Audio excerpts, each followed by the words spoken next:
Hello नमस्कार दोस्तों, कैसे आप लोग। आशा करते हैं आप लोग अच्छे होंगे। देखिए राजस्थान में, ठीक है, राजस्थान में आपका एलडीसी का भर्ती निकला है, जिसमें बहुत ही बड़ा बदलाव किया गया है, जो कि इस वीडियो में हम बताने वाले हैं। तो जैसा कि आप जानते हैं कि राजस्थान में जो एलडीसी का भर्ती निकला है, उसके लिए क्वालिफिकेशन मात्र रखा गया है 12 पास, ठीक है, 12 पास क्वालिफिकेशन रखा गया है। एक्स्ट्रा कंप्यूटर सर्टिफिकेट जो मांगा गया है उसके बारे में इस वीडियो में बताएंगे। लेकिन अगर आप 12वीं पास है तो आप इस वैकेंसी के लिए अप्लाई कर सकते हैं। अदर स्टेट से भी अगर आप हैं तो आप जनरल बन के अप्लाई कर सकते हैं, ठीक है।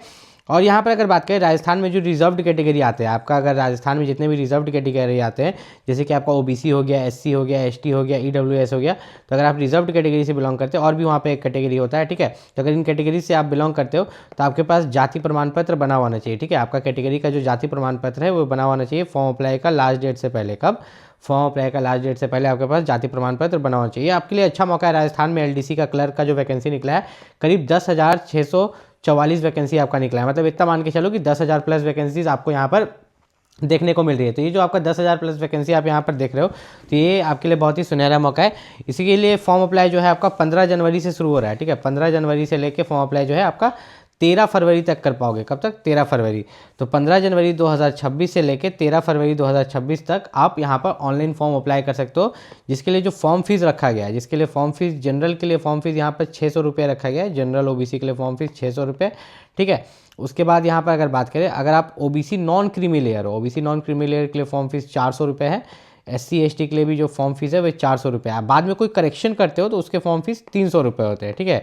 अगर आपसे फॉर्म में कोई गलती हो जाती है तो आपको करेक्शन करने का मौका मिलता है, जिसमें जो फॉर्म फीस के चार्जेस होते हैं वो 300 रुपीज़ यहाँ पर लगभग होते हैं। तो यहाँ पर अगर बताएं तो साथ में जो आपका 12 पास के साथ साथ, ठीक है, 12 पास के साथ साथ जो है आपके पास यहाँ पर अगर 10+2 आपने कंप्यूटर सब्जेक्ट से किया है, ठीक है, आपके जो सब 10+2 में ही अगर आपका जो क्लास 12 आपने किया है तो उसमें एक सब्जेक्ट अगर कंप्यूटर है तो आपको कोई कंप्यूटर सर्टिफिकेट की ज़रूरत नहीं है, ठीक है, याद रखिएगा।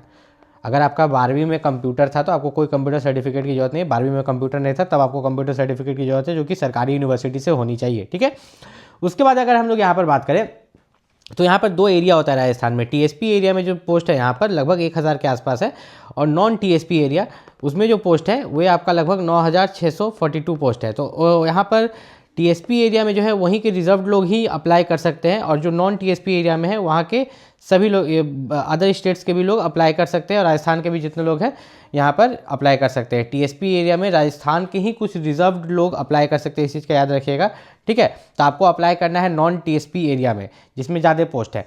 उसके बाद अगर हम यहाँ पर देखें तो यहाँ पर जो वैकेंसीज आपका है अलग अलग डिपार्टमेंट के लिए है। जैसे कि आपका राजस्थान का जो है पब्लिक सर्विस कमीशन के लिए, ठीक है, तो वहाँ पर कितनी वैकेंसीज है। फिर डिपार्टमेंट ऑफ रिफॉर्म्स में सबसे ज़्यादा वैकेंसीज आपको दिखते हैं जूनियर असिस्टेंट की, जो कि लगभग 8000 के आसपास है, ठीक है, नॉन टीएसपी में, और टीएसपी में 900 के आसपास है आपका डिपार्टमेंट ऑफ एडमिनिस्ट्रेटिव रिफॉर्म्स में। अब यहाँ पर एग्ज़ाम क्या होता है, ठीक है, तो यहाँ पर एग्ज़ाम आप जो देख रहे हैं, सबसे पहले ये एग्ज़ाम सभी के लिए होगा, ठीक है, फेज़ 1 सभी के लिए होगा, जिसमें सामान्य ज्ञान, दैनिक विज्ञान और गणित 100 क्वेश्चन होंगे 3 घंटे का, ठीक है, ठीक है। उसके बाद आपका सामान्य हिंदी और अंग्रेजी यहाँ पर 100 अंक का, ये भी 3 घंटे का समय आपको दिया जाएगा दोनों पेपर के लिए। ये जो फेज़ 2 है, कुछ लोग दिव्यांग होते हैं, ठीक है, यहाँ पर लिखा गया है निःशक्त व्यक्ति, मतलब कि यहाँ पर दिव्यांग का जो अधिकार होता है, जो हैंडीकैप्ड लोग होते हैं, तो वो कंप्यूटर पर टाइपिंग कैसे करेंगे, ठीक है, टंकन कैसे करेंगे, तो उन लोगों को नहीं करना है, बाकी सबको करना है। जो आपका कंप्यूटर में हिंदी में टंकन है, ठीक है, अंग्रेजी में टंकन है, उसके लिए समय दिया गया है, ठीक है, गति स्पीड 10 मिनट, प्रतिशत पर मिनट, ठीक है, दक्षता परीक्षा, ये सब आपको दिया गया है। लेकिन जो दिव्यांग व्यक्ति होंगे तो फिर उनका ये टाइपिंग का चीज़ कैसे देखा जाएगा, तो उनका जो यहाँ पर फेज़ 1 है, फेज़ 1 के ही ये पर आपका मेरिट बना दिया जाएगा, ठीक है, तो उसमें आपको टेंशन लेने की कोई ज़रूरत नहीं है। उसके बाद हम लोग थोड़ा सा अगर और नीचे चलते हैं तो कुछ और डिटेल्स आपको दे देते हैं। देखिए नीचे तो पूरा सिलेबस दिया गया है, लेकिन एक चीज़ का खास ख्याल रखिएगा, ठीक है, आपका जो यहाँ पर इन्होंने एज लिमिट दिया है, एज लिमिट आपका है 18 से 40 साल। क्या है? 18 से 40 साल। अकाउंट होगा 1/1, ठीक है, 1/1/2027 को आपका एज जो काउंट होगा 18 से 40 साल, 1/1/2027 को आपका 18 से 40 साल यहाँ पर पूर्णना चाहिए, जो कि काफ़ी अच्छा चीज़ है, ठीक है, जो कि काफ़ी अच्छा चीज़ है। उसके अलावा भी जो रिजर्वेशन मिलता है, ठीक है, उसके अलावा भी जो आपको रिजर्वेशन मिलता है वो रिजर्वेशन भी आपको मिलेगा, ठीक है। मतलब जो अगर आप रिजर्व्ड कैटेगरी से बिलोंग करते हैं, ओबीसी, एससी, एसटी, ईडब्ल्यूएस, तो आपको जो एज में रिलैक्सेशन मिलता है वो एज में रिलैक्सेशन भी मिलेगा। और फॉर्म भरते समय जो है आपको ओटीआर, वन टाइम रजिस्ट्रेशन अपना करा लेना है, इस चीज़ का खास ख्याल रखना है, ठीक है। आपका वन टाइम रजिस्ट्रेशन हो जाना चाहिए, इसमें आपका कोई भी दिक्कत नहीं होना चाहिए। मतलब वन टाइम रजिस्ट्रेशन में किसी भी तरह का गलती आपको यहाँ पर नहीं करना है, नहीं तो आगे चल के आपको यहाँ पर दिक्कत होता है। तो अगर आप राजस्थान एलडीसी की तैयारी करें तो उसके लिए जो सबसे बेस्ट बुक है उसका लिंक मैंने वीडियो के डिस्क्रिप्शन में दे दिया, वहाँ से जाके आप परचेस कर सकते हैं। राजस्थान एलडीसी की सैलरी क्या होती है? देखिए, राजस्थान एलडीसी जो क्लर्क है उसकी स्टार्टिंग सैलरी लगभग 40,000 7वां वेतन के अकॉर्डिंग है। अगर 8वां वेतन लागू हो जाता है तो उसकी सैलरी और भी इंक्रीज हो जाएगी। मैंने स्टार्टिंग सैलरी 40,000 इसलिए बताई क्योंकि स्टार्टिंग सैलरी अभी कम है 7वां वेतन के अकॉर्डिंग।